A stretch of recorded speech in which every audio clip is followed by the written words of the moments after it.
स्वागत है आपका आज की चाय पे।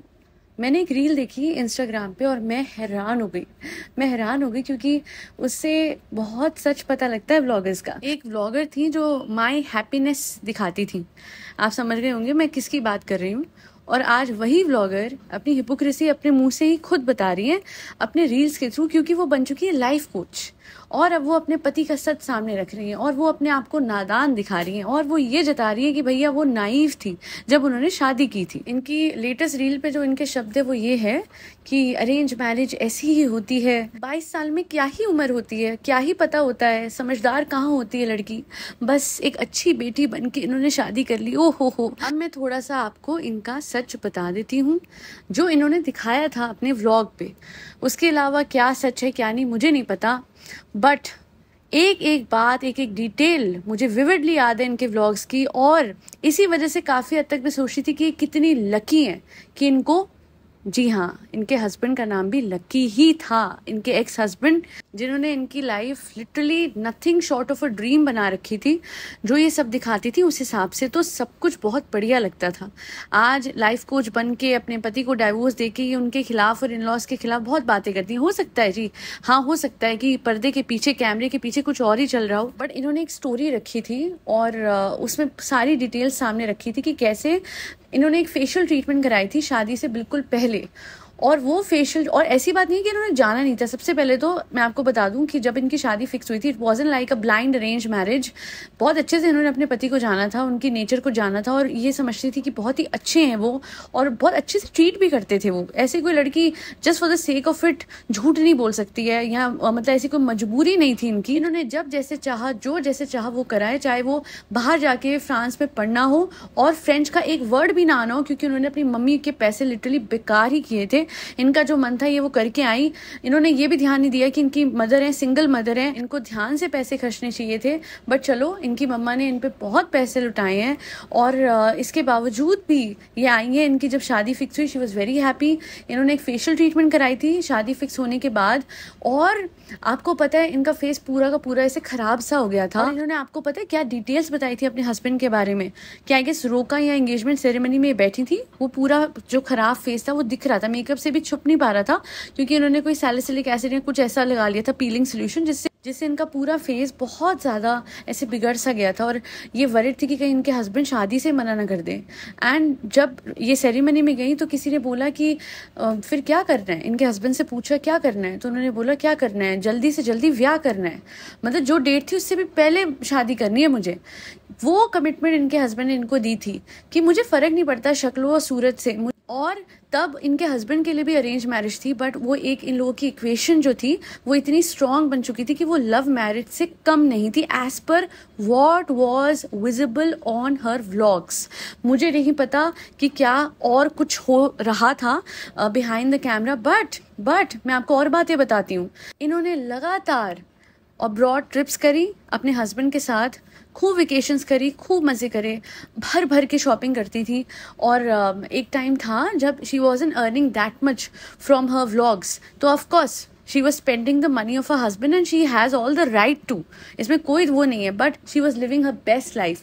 बार बार रेनोवेशन करानी, बार बार अपना पूरा जो सेटअप है वो अपने व्लॉग्स के हिसाब से करना। इनके हस्बैंड जो बहुत बेहद बिजी रहते थे वो बाकायदा इनकी मदद करते थे एडिटिंग में। इनके हिट व्लॉगर बनने के बाद इनके हस्बैंड ने बराबर इनका साथ दिया और इन्हीं के फ्लोर पे इन्हें मदद करी इनका स्टूडियो बनाने में।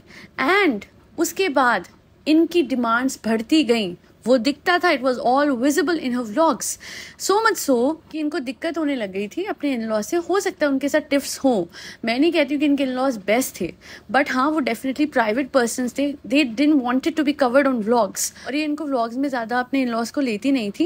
And then I don't know why, but इन्होंने 2 डॉग्स भी पाले हुए थे उसी दौरान, उस जर्नी के दौरान। और फिर इन्होंने डिसाइड करा कि मैं स्टूडियो शिफ्ट करूँगी। वो डिसीजन लेने के बाद अपने डॉग्स के लिए इनकी केयर, उनके लिए प्यार, वो सब उड़नचू हो गया। ऐसा लगा कि it was all for vlogs, और चलो व्लॉग्स तो अब बना नहीं रहे हैं, अब सिर्फ रिव्यू देने हैं, जो भी अपनी मर्जी का करना है। तो दूसरे स्टूडियो में चले गए, वहाँ ये अपनी डॉग्स को नहीं लेके आई, वहाँ पे जो इनके बच्चे जैसे थे। तो इनके बेबी होने के बाद भी इनके डॉग्स के लिए इनका प्यार इतना कम नहीं हुआ था, बट स्टूडियो शिफ्ट करने के बाद एकदम खत्म सा हो गया। अचानक से एक दिन इनको बिल्लियों से प्यार हो गया और इन्होंने बिल्लियाँ पालनी शुरू कर दी। एंड देन फिर एक स्टूडियो और चेंज हुआ, फिर और चेंज हुआ, चेंज ही करती रहती थी और अपनी लाइफ को लिटरली बंजारों जैसे कर दिया। और इनके हस्बैंड इनका साथ देते रहे up until that point of saturation, जब हद ही हो गई थी। कोविड का वक्त था और इन्हें कोविड में, पीक कोविड में गोवा जाना था अपने बेटे का बर्थडे मनाने। 18 अप्रैल को उसका बर्थडे आता है। And then I remember this, she was crying कि गाइस मुझे जाना है, मुझे जाना है। और इनके हस्बैंड वरिड थे कि भाई अभी कोविड चल रहा है, ऐसे कैसे, बट चलो वो ले गए। एंड आपको पता है फर्स्ट टाइम इनके हस्बैंड ने इनके खिलाफ उस टाइम बोला जब इनके मम्मी पापा, जो इनके हस्बैंड के मम्मी पापा हैं, वो बीमार पड़ गए थे कोविड से और इनके डैड एडमिट हो गए थे। और इनके हस्बैंड ने बोला रहो गोवा में, करो एंजॉय, मैं जा रहा हूँ अपने पापा के पास। क्योंकि कौन नहीं जाता, कौन अपने माँ बाप को पीक कोविड में छोड़ के चले जाता। हालांकि वही डिसीजन गलत था, गोवा चले गए, बट ये मान ही नहीं रही थी और चले गए जी। वो चले गए अपने बेटे को और बीवी को छोड़ के, क्योंकि उनको पता था कि इस टाइम पे इनके जो डैड थे बहुत बीमार, वेंटिलेटर पे थे शायद। And by the time he reached, I guess in a day or two, इनके डैड ही पास्ड अवे। इतना सब कुछ हो गया इनके हस्बैंड के साथ, उन्होंने कभी एक वीडियो बना के इनके खिलाफ एक शब्द नहीं बोला। He is not a man who would ever do that. मुझे दिखता था कि कितने सौम्य, कितने शांत, कितने टू द पॉइंट इंसान है लकी, वो क्यों ही इनके ऊपर कभी कोई लांछन लगाते। और उसके बाद मुझे एक टाइम के बाद लगा था कि शायद चीज़ें धीरे धीरे थोड़ी थोड़ी ठीक हो रही हैं। ये एक वेकेशन पे भी गए जहाँ पे ये अपनी मदर इन लॉ को साथ लेके गई थी और यूजुअली ये अपनी मम्मा के साथ ही रहती थी और कोविड में भी मम्मा के पास ही चली गई थी। एक बार ये अपनी मदर इन लॉ को साथ में लेके गई and she made a vlog और उसमें इन्होंने बोला अच्छा अब नहीं बोलोगे कि अपनी मम्मी को क्यों नहीं लेके आई। वैसे तो हर बार बोलते थे कि मदर इन लॉ कहाँ है जब मैं मम्मी को लेके जाती थी, अब क्या हो गया। I mean it looked as if she was conveying this thing कि भाई मुझे मतलब जैसे इनको चिढ़ हो रही है उनके साथ जाने में। हो सकता है ना हो रही हो, बट ये बात उठाने का तुक ही नहीं था। अरे 1000 बार अपनी माँ के साथ आप कहीं गए हो, एक बार अपनी मदर इन लॉ को लेके कोई एहसान है, कोई बड़ी बात है। मैं मानती हूँ ये लोग जब बोलते हैं, कोई बोलता है कि मदर इन लॉ माँ जैसी होती है, नहीं सबकी अपनी वो है, बट मदर इन लॉ माँ जैसी तो होती हैं, माँ की जगह नहीं हो सकती, माँ जैसी तो होती हैं, उतनी रिस्पेक्ट वो भी डिजर्व करती हैं। और जीरो इंटरफेरेंस था उनका इनकी लाइफ में। थोड़ा बहुत तो वो भी चाहते होंगे कि हाँ हमारे बच्चे हम पे ध्यान दें, क्यों नहीं कोई चाहेगा, बुढ़ापे में हर कोई चाहता है। अब साहिबा है, वो अपने इन-लॉज को कितना ही वक्त देती है, पूरे टाइम अपने मायके में होती है, ठीक है, उसके और उसके हस्बैंड का प्रॉपर एक डिसीजन है जो उन्होंने लिया हुआ है, बट कभी ना कभी तो जाना ही पड़ेगा ना उसे भी अपने पेरेंट्स के पास। एक बैलेंस होता है जो मायके और ससुराल में बनाए रखना है। दोनों तरफ के माँ बाप बुजुर्ग होते हैं और दोनों तरफ के माँ बाप को बराबर वक्त चाहिए होता है। और सबसे वर्स्ट चीज़ मुझे ये लगती है कि कभी इनके हस्बैंड ने आगे इनके खिलाफ तो कुछ नहीं बोला, और ये है कि लगातार इस बात को इनकैश करती रहती हैं, इस चीज़ को मिल्क करती रहती हैं कि इन लॉज ऐसे और हस्बैंड वैसा। और ये नन्ही सी बच्ची, छोटी सी क्यूटी सी, हाँ इनके हस्बैंड भी तो ऑलमोस्ट सेम एज के थे, वो भी नाइफ थे, क्या पता वो फंस गए हो जी आपके साथ। ये क्यों एक तरफा बातें आप रखते हो। And I am not saying that she is completely wrong, maybe she has gone through a lot, but then we don't know the other side of the story. She cannot be right completely when she has shown something else in her vlogs. हालांकि उस बात को भी इन्होंने cover up करते हुए कहा है कि व्लॉग्स में जो भी दिखाया जाता है वो सच नहीं होता। जो मेरे व्लॉग्स में दिखा था मैं क्या ही बताऊं पीछे से क्या होता था। तो मैं बोलूंगी फिर आपने जनता को उल्लू तब क्यों बनाया, और तब उल्लू बनाया तो क्या गारंटी है कि अब नहीं बना रहे।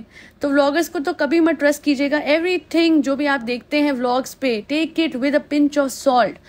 ओवरली इमोशनल होना छोड़ दीजिए व्लॉगर्स को देख के, क्योंकि जब व्लॉगर्स व्लॉग बनाते हैं, रोना धोना करते हैं बैकग्राउंड में म्यूजिक लगा के, बहुत सारे हैं, एक नहीं है बहुत सारे, चौधरी जी भी हैं, जी हाँ, तो आपको समझ में आ ही जाएगा धीरे धीरे कि इमोशंस का यूज किया जा रहा है आपके।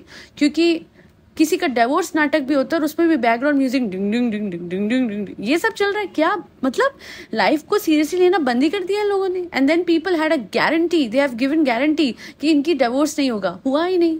मैं किन की बात कर रही हूँ जो उड़ते रहते हैं हवाओं में, वो बहुत नॉलेजेबल हैं, बट जब वो ये सब टैक्टिक्स यूज करते हैं टू फेच व्यूज, तब मुझे बेकार लगते हैं।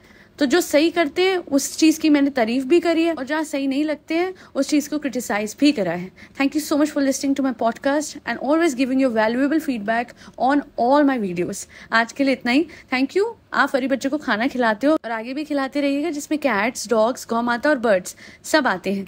एक किसी मेरिकल्स पे जाइए एंड सेल्फ कॉन्सेप्ट पे वर्क कीजिए, बिकॉज जब आप अपना सेल्फ कॉन्सेप्ट इन्हांस करते हैं तो लाइफ मिरेकुलस बन जाती है। जय श्री राम, राधे राधे, हरे कृष्णा।